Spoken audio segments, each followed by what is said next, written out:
안녕하십니까. 신인균의 군사TV 알기 쉬운 무기 백과입니다. 오늘도 아주 멋진 무기, 유명한 무기 알기 쉽게 설명해 드리는데요. 오늘 태국 무기입니다. 태국 왕실의 선택입니다. 미국의 스팅레이 경전차 알려드리겠습니다. 아마 이 전차 아시는 분 많이 안 계실 거예요. 미사일 만능주의 시대의 실패작이죠. M551 쉐리던 전차. 이 쉐리던의 학을 떼던 미국군입니다. 이제 이 공수 가능한 전차를 만들자 해가지고 수송기에서 이제 바레트에 실어서 이렇게 탁 낙하산으로 떨어뜨리는 이 쉐리던 전차 만들었죠. 이제 당시 이제 뭐 공대공 미사일도 마찬가지고 전부 이제 미사일로 다 해결하자 하는 시대였어요. 그래서 탱크에도 포를 쏘자 보다는 미사일 쏘면 되잖아. 이렇게 해서 152mm 건 런처를 만들어서 여기에서 대전차 미사일을 쏩니다. 그리고 뭐 고폭탄도 쏘지만 이렇게 해서 공수 가능한 전차를 만들었는데 실제 월남전하고 이런 데 써보니까 방어력 너무 약하고 고장 잘 나고 뭐 거주성 뭐 다 안 좋았어요. 그래서 야 이거 진짜 도저히 못 써먹겠는데 제발 좀 바꿔줘요 흐흐 이렇게 미육군 공수사단 이런 데서 계속 민원이 들어오는 겁니다. 그래서 이제 새로운 정말 공수사단들이 새롭게 잘 쓸 수 있는 공수전차 한번 만들어 보자 해서 사업을 하죠. 그래서 공수 가능한 경전차가 필요하다. 미 육군의 AGS 프로그램이 착수됩니다. 1980년대인데요. AGS, 즉 Armored Gun System 이렇게 해서 사업을 했는데 이 주요 요구 성능으로는 첫째, 전투 중량은 20톤 안팎이어야 되고 크기는 전술 수송기인 C-130에 탑재될 수 있는 수준이어야 된다. 둘째, 낙하산을 이용해 공중에서 투하 가능해야 된다. 셋째, 적 전차를 격파할 수 있도록 최소 105mm급 이상 화력은 갖춰야 된다. 넷째, 적의 중기관총 정도는 방어 가능해야 된다. 이게 이제 AGS 프로그램의 핵심 요구 사항이었어요. 그러니까 C-17, 당시 뭐 C-5 이런 완전히 전략 수송기 말고도 전술 수송기 C-130에도 언제든지 싣고 가서 낙하산으로 바레트에 얹어가지고 이렇게 낙하산으로 떨어뜨릴 수 있게끔 이렇게 할 수 있어야 되고 105mm 당시 이제 이 80년대 초반 같으면 105mm에서 120mm로 이렇게 옮겨가던 시기 아닙니까? 그런데 이렇게 작은 전차에 20톤 안팎의 전차에 120mm는 할 수 없으니까 105mm 하면 그래도 그때 당시에 소련군 또는 소련의 동맹군들의 현용 전차 정도는 파괴할 수 있으니까 그 105mm급 이상 화력 정도는 갖추자. 그리고 이제 전차는 뭐 전차포탄은 방어를 할 수 없죠. 너무 작으니까. 그렇지만 적의 중기관총 정도는 막아야 되지 않냐. 이제 이 네 가지입니다.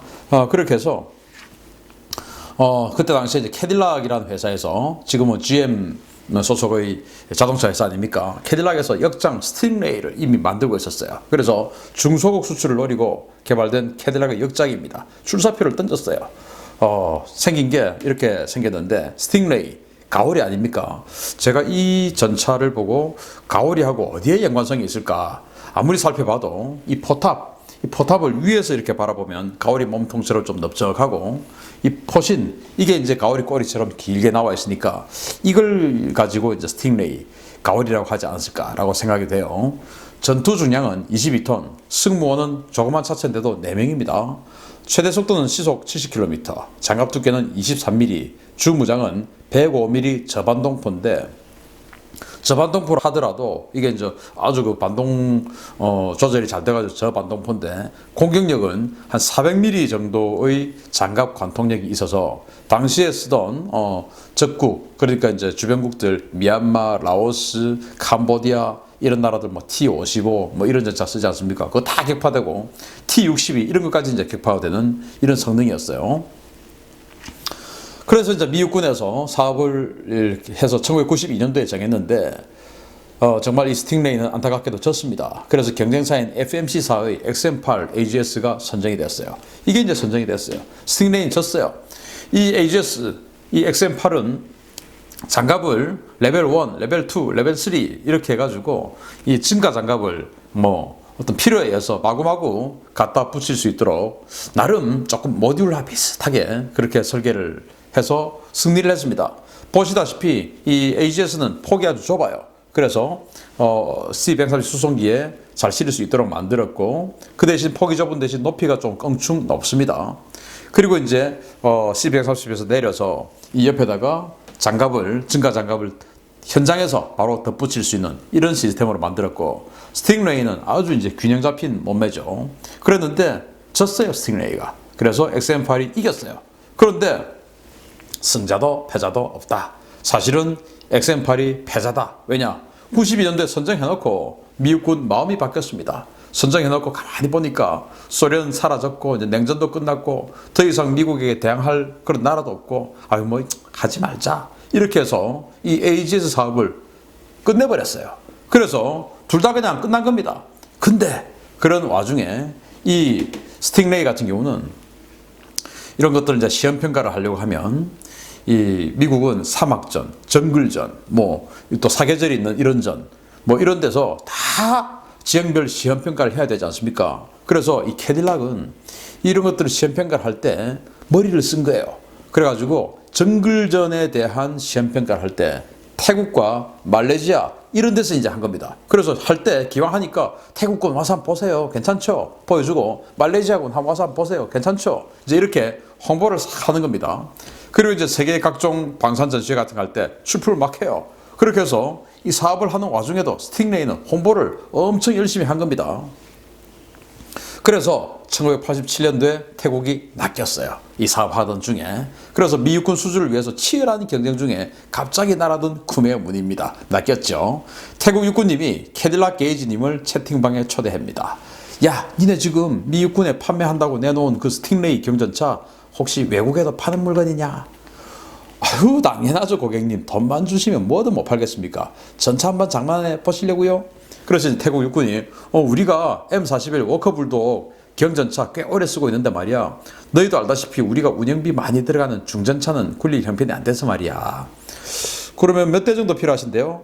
그래서 태국이 한 100대 정도 살려고 하는데 가격은 얼마나 하냐? 물어보니까 캐딜락이, 야, 고객님, 그러면 딱 106대 해서 스페어 파츠 그리고 탄약 이렇게 해가지고 패키지로 1억 5천만 달러 하시죠. 오케이? 이야, 조건 좋다 이거. 정말 조건 좋아요. 오늘 지금 구매 문의 폭증하고 있어요. 지금 바로 현장 문의하면 1억 5천만 달러 할인해 주는 겁니다. 빨리 사세요. 이제 이렇게 된 겁니다. 우리 홈쇼핑 마음 막 급하지 않습니까? 막 매진 임박했다 그러면은. 그래가지고 이제 매진 임박에 속아가지고 산 겁니다. 1억 5천만 달러. 물론 여유 부품 그리고 이제 포탄 다 패키지로 해서 1억 5천만 달러인데 이 가격이 사실 그다지 싼 가격은 아니었어요. 당시 1987년 같으면은 우리 한국의 88 전차, K1 전차가 그야말로 수기사, 맹호부대에 처음으로 실전 배치되는 그 시절 아닙니까? 그때 우리 K1 전차가 한국 육군에 납품됐을 당시 가격이 9억 원 정도 했다고 그래요. 그런데 이때 이 1억 5천만 달러를 당시 환율로 계산하면 대당 한 11억 원 정도? 그러니까 K1 전차 정도의 가격은 됐던 겁니다. 물론 여기는 포탄과 여유 부품, 뭐 상당한 양의 여유 부품 이런 게 포함됐으니까 실제 전차 가격만 따지면 K1보다 쌌겠지만 되게 싼 가격은 아니었다. 그런데 우리 K1 전차 아직도 우리 한반도 이 전장에서 굉장히 능력 있는 전차로 인정받고 있지 않습니까? 자, 그런데 태국 육군의 기갑연대의 핵심입니다. 태국은 왜 스팅레이를 도입했나? 태국은 당시 이 M41 워커불독 2차 대전 때 쓰던 경전차죠. 그 워커불독 전차, 경전차하고 M48 전차, 그리고 M60 전차 이런 중전차하고를 섞어서 쓰고 있었어요. 태국 육군이 의외로 병력이 많습니다. 한 21만 명 되죠. 그리고 태국 육군은 이런 그 육군도 있지만 그리고 왕실 근위대가 있어요. 왕실 근위대 당연히 방콕에서 왕실 방어해야 되지 않습니까? 그러니까 시가전 해야죠. 그리고 태국은 정글이 많죠. 그런데 정글은 뭐 늪지대도 많고 이런데 너무너무 무게가 무거운 중전차 빠지면 끄집어내기도 힘들죠. 그래서 이런 경전차 소요가 있었던 겁니다. 그래서 태국은 이렇게 경전차, 워커불독 전차를 이제 교체를 해야 되는데 좀 왕실 근위하고 하니까 왕실 근위대 무려 40개 정도의 연대가 있어요. 물론 뭐 우리로 치면 이런 연대급은 아니고 한 대대급 정도지만 연대라고 불러요. 한 40대 정도가 있으니까 좀 간지나는 그런 정도 국왕 폐하를 이렇게 모셔야 되니까 그런 폼도 좀 나야 되고 그리고 이제 주변국에 있는 미얀마, 라오스, 캄보디아 이런 데 있는 주력 전차 기왕이면 좀 격파할 수 있어야 되고, 그런 2세대 주력 전차급의 화력, 그리고 정글 도심에서 유용한 컴팩트한 차체 필요했죠. 그리고 비용이 뭐 아주 중요하지 않습니까? 이 스팅레이 전차 같은 경우는 엔진 같은 경우에 당시 이제 미군에서 쓰던 트레일러 용도로 쓰던 허밋 그 트럭이 있는데, 그 트럭의 엔진을 갖다 쓰고, 트랜스미션 같은 경우는 팔라딘 자주포 M109 얼마나 많이 판매됐습니까? 그 M109에 들어가는 팔라딘 자주포 같은 그 시리즈에 들어가는 그 트랜스미션을 가지고 조합을 해서 파워팩을 만들었어요. 그러니까 정말 수천 대가 생산된 M109 자주포, 그리고 상용 트럭, 여기에 들어가는 부품들을 조합해서 만들었으니 부품이 아주 많죠. 또 부품이 가격이 싸죠. 당연히 운영유지비가 싸게 되겠죠. 그래서 그런 여러 가지가 조건이 조합이 되어서 이 스팅레이를 선정을 한 겁니다. 근데 문제는 방어력 그리고 기동간 사격 능력이었어요. 사실은 이 스팅레이가 미국에서 이제 안 사지 않습니까? 또 미국이 92년도에 이제 이걸 뭐 선정해서 실패를 했고, 그리고는 그 미국이 선정하기 전에 태국이 87년도에 이걸 샀는데 태국 외에는 아무 나라도 안 샀습니다. 왜냐? 방어력이 너무 약했던 거예요.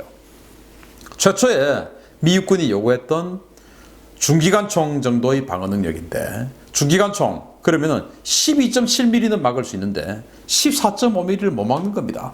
이번에 북한 GP에서 우리에게 사격했던, 우리 한국 GP 3사단 GP에 사격했던 그 기관총이 14.5mm 아닙니까? 북한군 주력 기관총이 14.5mm예요. 당연히 캄보디아, 라오스, 미얀마 이런 나라들 14.5mm 기관총 많이 가지고 있겠죠.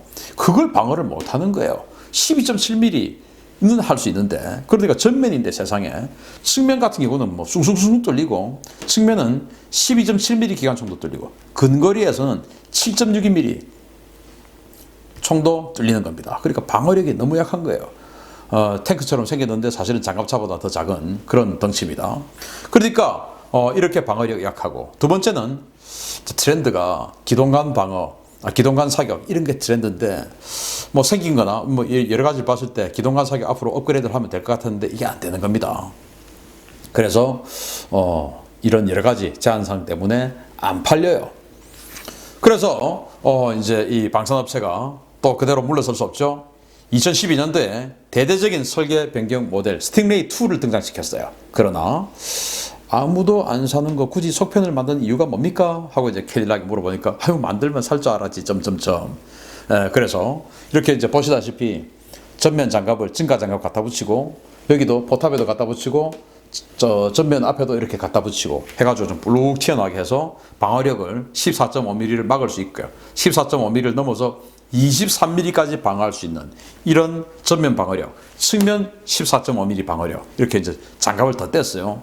이런 식으로 만들었는데 안 팔리는 겁니다. 그리고 약점으로 지적됐던 기동간 사격, 그거는 이제 아주 많은 돈을 주면 그렇게 또 업그레이드를 해주고 이렇게 했는데 아무도 안 삽니다. 현재는 이 스팅레이, 가오리, 태국에서만 쓰고 있는 스팅레이 전차 알려드렸습니다. 마치겠습니다. 감사합니다.